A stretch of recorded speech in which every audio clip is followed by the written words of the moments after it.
Professor, uma das coisas que acontece com a maior parte das pessoas que buscam esse caminho é enfrentar dificuldades. É natural, ser referência naturalmente não é um processo fácil. A pessoa vai precisar se capacitar, vai precisar efetivamente se dedicar a construir esse conhecimento, tanto teórico quanto prático, para transmitir essa segurança e assim sendo reconhecido consistentemente até se tornar referência. Mas muitas pessoas enfrentam, às vezes, a falta de condição financeira, às vezes está passando por um momento difícil e enfrentam essa dificuldade. Eu queria ouvir um pouquinho da sua experiência com tantos alunos que o senhor tem vivenciado, para aquelas pessoas que estão vivendo a dificuldade de sentirem que não têm condições financeiras, não têm dinheiro para investir em capacitação. Qual é a sua visão? O que elas podem fazer em relação a isso? É, é, primeiro, a gente está passando realmente um momento difícil na economia do país, né? Então, a gente sabe que não é simples investir em praticamente nada, né? Nós estamos vivendo um momento de muita dificuldade. Mas, nesse caso, a gente tem aquela estrutura do que veio primeiro, o ovo ou a galinha. Então, ele não se torna referência porque não tem dinheiro para investir, ou ele não tem dinheiro para investir porque nunca se tornou referência. E a bola de neve cresce. Então, normalmente, o investimento em educação é o único caminho para você resolver o problema da falta de dinheiro. Único não. Você pode ganhar na loteria, pode se casar com alguém muito rico, né? Então existem outros caminhos. Mas o caminho natural de você conseguir mudar a sua vida financeira é por meio da educação. Então, ao invés de investir em outras coisas, muitas vezes a pessoa precisa abrir mão de algumas vantagens, de alguns pontos, ou às vezes até de algo que ele considera muito caro, para que ele consiga mudar o panorama profissional da vida dele.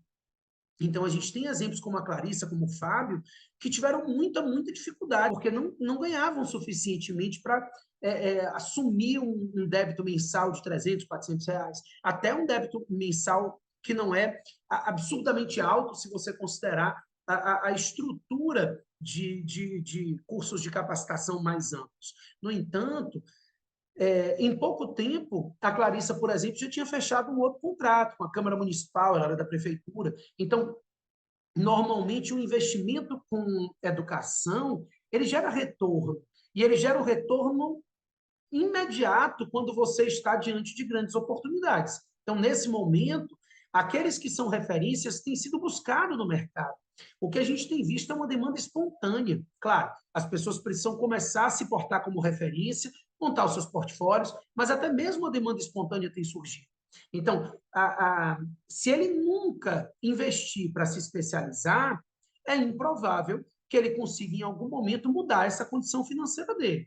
Então, não é fácil, mas talvez seja um caminho mais propício para alterar esse problema da condição financeira. Eu tenho certeza absoluta que essas pessoas que estão nesse nível de dificuldade são as que podem ter impactos mais positivos com a oportunidade que está surgindo aí. Tem um ditado do antigo que diz que mar calmo não cria bons marinheiros, né? Então, talvez seja justamente a dificuldade da inserção e o detalhamento de especificidades que faz com que seja um caminho tão proveitoso. As dificuldades afastam muitos profissionais. E isso faz com que aquele sujeito que opta por esse caminho acabe se tornando um dos poucos que são referência na área. E eu posso dar exemplos, eu posso dar o meu exemplo. Quando eu comecei e eu decidi que eu queria ser professor, eu estava estudando para concurso, tinha sido aprovado no concurso, eu podia dar aula de várias matérias, inclusive daquelas matérias que seriam mais simples para mim ministrar, como constitucional, né, penal e civil, matérias que a gente tem um estudo mais estruturado. E eu olhava para o mercado e dizia, nossa, mas são tantos doutrinadores de penal, de civil, que eu vou acabar sendo mais um.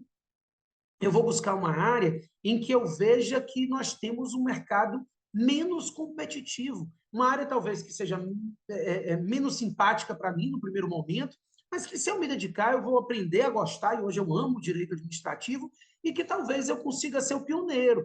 Então, eu consegui lançar o primeiro grande manual da editora Gispodium, porque a gente tinha grande manual de administrativo, enquanto a gente tinha grandes manuais de todas as outras matérias. Então, tem que se conseguir enxergar as oportunidades. Quem acabou de ser formado em direito e acabou de passar na OAB Tem caminhos que são aqueles naturais da maioria das pessoas. Ganhar dinheiro ali agora fazendo consumidor, trabalhista, e é o caminho que todo mundo vai. É muito, muito difícil você se tornar referência num caminho como esse que todo mundo vai. Então, quando você escolhe um caminho no qual existem poucos profissionais qualificados e uma demanda muito grande em virtude de uma mudança de legislação, você está indo para o caminho fácil de se tornar uma referência, caso você se dedique. Fácil não, mas o caminho que você pode se tornar uma referência com mais simplicidade do que dos demais caminhos. Então, assim, a dificuldade da matéria de licitação, a riqueza de detalhes, porque é mesmo rico em detalhes e é realmente muito específico, é o ponto negativo, mas, ao mesmo tempo, é o ponto positivo daquele que escolhe a área. Mas e aqueles que não são advogados? Há espaço para ser referência em licitações? Sem dúvida nenhuma. Licitação é conhecido e entendido por ser multidisciplinar. O procedimento licitatório, ele tem essa característica de multidisciplinariedade. Então, eu preciso de engenheiros, porque eu tenho que listar obras ou projetos, eu preciso de contadores, porque a licitação gera uma necessidade de análise orçamentária, bloqueio de valores, empenhos, eu preciso de administradores, eu preciso de profissionais na área de saúde para fazer o estudo técnico preliminar, o detalhamento técnico para a compra de equipamentos, na área de educação, na área de cultura, porque eu preciso selecionar projetos culturais. Ou seja, no fim das contas, porque o poder público contrata de tudo em diversas áreas do conhecimento, a gente acaba tendo uma matéria que é multidisciplinar, e essa multidisciplinariedade forma as equipes de licitação. Por isso, a gente tem visto que não somente advogados têm se destacado e se tornado referências nessa área. Então, contadores, administradores, formados em gestão pública também, muitos hoje atuam nas licitações e são referência sem serem advogados.